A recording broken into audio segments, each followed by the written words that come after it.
Uttaranchal university B Tech spot admissions and seminar April 26 శనివారం Alexander luxury hotel Anantapur. మరిన్ని వివరాలకి ఈ కింది నెంబర్ని సంప్రదించండి.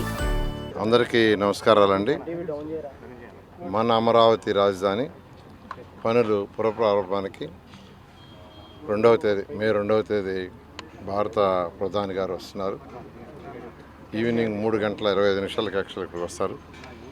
దానికి సంబంధించి ఏర్పాట్లన్నింటినీ నోడల్ ఆఫీసర్గా వీరపాండ్యన్ గారు డిఫరెంట్ డిపార్ట్మెంట్స్ అంతా కోఆర్డినేట్ చేసుకుంటూ 90% వర్క్ పూర్తి చేశారు. 90% వర్క్, మిగతా 10% కూడా వస్తాయి. వాళ్ళు ఈవినింగ్కి పూర్తి అయిపోతుంది. ఏదైనా 1 or 2 మిగిలితే రేపటికి పూర్తి అవుతుంది. ఏదైతే 2014-19లో రైతు సోదరులు కేవలం 58 రోజుల్లో, అంటే 2015 జనవరి 1 నోటిఫికేషన్ ఇస్తే 2015 ఫిబ్రవరి 28 అర్ధరాత్రికి 34,000 ఎకరాలను ఒక్క చిన్న లిటిగేషన్ కానీ కోర్టు కేసు కానీ ఏమీ లేకుండా ముఖ్యమంత్రి గారు, ఆ రోజు ముఖ్యమంత్రిగా ఉన్న గౌరవనీయ నారా చంద్రబాబు నాయుడు గారి మీద ఉన్న నమ్మకంతో రైతు సోదరులు ఇచ్చారు. ముఖ్యమంత్రి గారు ఇక్కడ ఒక ఇంటర్నేషనల్ క్యాపిటల్ సిటీ కట్టాలని, ప్రపంచంలో ఉన్న టాప్ 5 ఒకటి కావాలని ఆ రోజు దిశానిర్దేశం ఇస్తే దాని ప్రకారం యాక్చువల్గా ఆ రోజు సింగపూర్ గవర్నమెంట్తో ముఖ్యమంత్రి గారు మాట్లాడటం, వాళ్ళ దగ్గర యాక్చువల్గా లేఅవుట్ డిజైన్ చేయించారు. తర్వాత దానికి సంబంధించిన కాంట్రాక్ట్ వర్క్స్ ఏదైతే రోడ్లు 365 కిలోమీటర్లు ట్రంక్ రోడ్స్, అంటే ఈచ్ రోడ్డు వెడల్పు 165 అడుగులు ఆల్ రోడ్స్. అదేవిధంగా లేఅవుట్లు రోడ్లు 1500 కిలోమీటర్లు. అది కూడా ఈ రోడ్లు ఇవన్నీ కూడా అన్నీ అండర్ గ్రౌండ్ ఉండాలా, ఎలక్ట్రిసిటీ లైన్స్ అండర్ గ్రౌండ్ ఉండాలా, ఎనీ కేబుల్ అండర్ గ్రౌండ్ ఉండాలా, ఎవ్రీథింగ్ అండర్ గ్రౌండ్ ఉండేటట్టుగా యాక్చువల్గా డిజైన్ చేయమని ఆదేశిస్తే ఆ విధంగా డిజైన్ చేసి టెండర్లు పిలవటం జరిగింది. 41,000 కోట్లకి వర్క్స్ టేకప్ చేసాం. ఆ వర్క్స్ శంకుస్థాపన కూడా ఆ రోజు ప్రైమ్ మినిస్టర్ భారత ప్రధాని యాక్చువల్గా శంకుస్థాపన చేయడం జరిగింది. వర్క్స్ కూడా టేకప్ చేసి దాదాపు 5,000 కోట్ల రూపాయలు చెల్లించడం కూడా జరిగింది వాళ్ళకి. ఈ విధంగా 2014-19లో ఈ వర్క్స్ టేకప్ చేసాం. అయితే అనుకోకుండా ప్రభుత్వం పోవడంతో గత ప్రభుత్వం 3 ముక్కలు ఆట ఆడుతూ, రాజధాని మీద 3 ముక్కలు ఆట ఆడుతూ ఈ యొక్క టెండర్లు క్యాన్సిల్ చేసినా మేము వర్క్ ఇమీడియట్ టేకప్ చేస్తాం, వాళ్ళకి డబ్బులు ఇవ్వాలా. ఈ విధంగా అసలు దీన్ని ఒక నిర్విరామం చేసేసింది. అయితే ఈ ప్రభుత్వం రాగానే వచ్చే ముందు ఎలక్షన్లో ఎన్డీఏ ప్రభుత్వం చాలా క్లియర్గా చెప్పింది, ప్రభుత్వం రాగానే అమరావతి రాజధాని టేకప్ చేస్తామని. దాని మీద నిజంగా ప్రభుత్వం రాగానే వెంటనే టేకప్ చేస్తాం. అయితే అనేక లీగల్ ఇష్యూస్, హర్డిల్స్ ఇవన్నీ ఓవర్కమ్ కావడానికి 8 నెలలు పట్టింది. ముఖ్యంగా 2014-19లో ఎవరైతే కాంట్రాక్ట్లు ఉన్నారో వాళ్ళ కాంట్రాక్టులు క్లోజ్ చేస్తుంటే ఇబ్బంది లేదు కాదు, వాళ్ళది క్లోజ్ చేయాలా, వాళ్ళకి డబ్బులు ఇలా, వర్క్ కంటిన్యూ చేయాల. అందువల్ల లీగల్ ప్రాబ్లమ్స్ రావడానికి కమిటీలు వేసి ఆ కమిటీల ద్వారా వాళ్ళతో చర్చించి ఒక కన్క్లూషన్కి వచ్చి యాక్చువల్గా వాటిని క్లోజ్ చేయడం జరిగింది. దానికి కొంత టైం పట్టింది. అదేవిధంగా రివర్స్ టెండరింగ్ అని తెచ్చారు, అది క్యాన్సిల్ చేయడానికి కొంత టైం పట్టింది.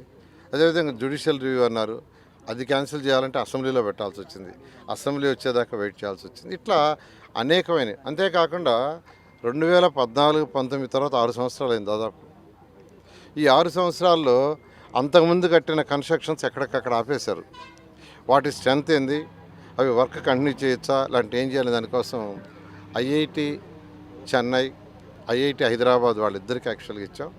వాళ్ళు ఒక 3 నెలలు టైం తీసుకున్నారు దాన్ని స్టడీ చేయడానికి. ఇటువంటి హర్డిల్స్ అన్నీ ఓవర్కమ్ రావటం దాదాపు 8 నెలలు అయింది. అయిన వెంటనే టెండర్లు పిలిచాం. ఇప్పుడు దాదాపు 43,000 కోట్లకి యాక్చువల్గా టెండర్లు కాల్ఫర్ చేసి L1 ఇచ్చేసాం. ఆ వర్క్స్ అన్నిటి యాక్చువల్గా రేపు 2వ తేదీ భారత ప్రధాని గారు రావటం, వారి చేతుల మీదే పునఃప్రారంభం, అమరావతి రాజధాని పునఃప్రారంభం చేయటం జరుగుతుంది. ఈ వర్క్స్ అన్నీ కూడా 3 సంవత్సరాల లోపల కంప్లీట్ అయ్యేటట్టుగా ముఖ్యమంత్రి గారు ఆదేశించారు. ఆ విధంగానే టెండర్లు ఇచ్చాం. అన్నీ కూడా కంప్లీట్ చేసి అమరావతి రాజధాని, ఇది మన అమరావతి రాజధాని, ఇది ఒక ప్లేస్కి సంబంధించింది కాదు, రాష్ట్రంలో ఉన్న 5 కోట్ల మంది ప్రజలకు సంబంధించింది. దీన్ని కంప్లీట్ చేయడం జరుగుతుంది. నిన్న రైతు సోదరులతో ముఖ్యమంత్రి గారు యాక్చువల్గా మాట్లాడారండి. ఎవరైతే 2014-19లో ల్యాండ్ పుల్లింగ్కి సహకరించి అదేవిధంగా గత 5 సంవత్సరాలు ఎన్నో ఇబ్బందులు పడిన రైతు సోదరుల్ని ప్రతి విలేజ్కి ఒక 4-5 రమ్మన్నారు.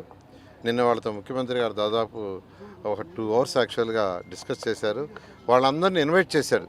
29 గ్రామాల్లో ఉన్న ప్రతి ఒక్క రైతు ఈ ఫంక్షన్ రావాలని నిన్న ముఖ్యమంత్రి గారు తాను స్వయంగా, అంటే ఇల్లు తిరగలేరు, ఇంటింటికి పోలేరు, స్వయంగా ఇన్వైట్ చేయాలనే ఉద్దేశంతో దాదాపు 150 మంది రైతులు నిన్న రావటం జరిగింది.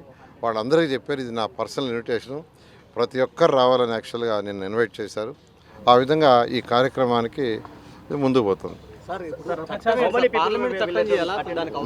వాళ్ళందరూ యాక్చువల్గా నిన్న ముఖ్యమంత్రిని అడిగారు, సార్ గత ప్రభుత్వము ఇది రాజధాని కాదని 3 ముక్కలు ఆటాడింది, అటువంటి పరిస్థితులు ఫ్యూచర్లో రాకుండా ఉండాలంటే పార్లమెంట్లో ఒక చట్టం చేసేటట్టుగా మీరు మాట్లాడమన్నారు.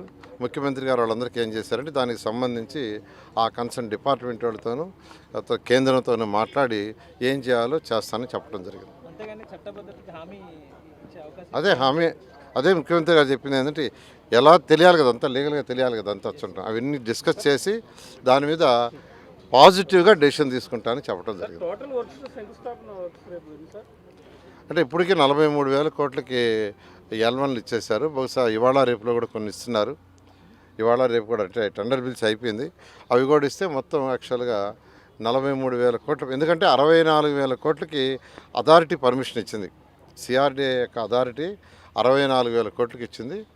ఈ టెండర్లు ఏదైతే అయిపోయినాయో వాటికి యాక్చువల్గా 2వ తేదీ శంకుస్థాపన జరుగుతుంది.